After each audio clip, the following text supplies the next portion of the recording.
I wrote an article earlier this week too, sticking with the quarterback situation. Let's say we don't get Kyler Murray. If we're looking at the draft, would the Browns even consider drafting another quarterback? I think that's a possibility. And one of the guys that we talked about, that I wrote a little bit about, is Penn State's quarterback Drew Allar. Drew played, grew up in here in Ohio, grew up in Medina, went to Medina High School, and before this past season, a lot of people thought that Drew Aller would be a high draft pick.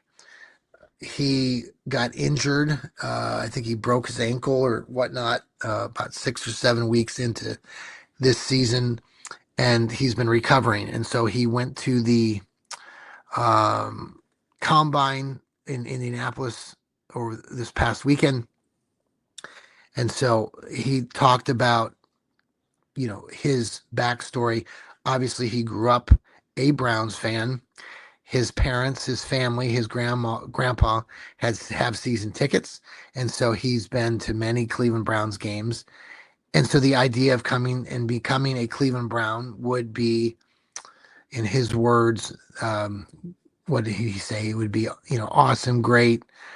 Um, I'm thinking of, I can't think of the word right now. It would be surreal, is what he said. Surreal. I think if Drew Aller is there in the middle to late rounds, I don't see harm in looking at a kid who's 6'5", 6'6", got a good arm, great arm, and was a lifelong Browns fan.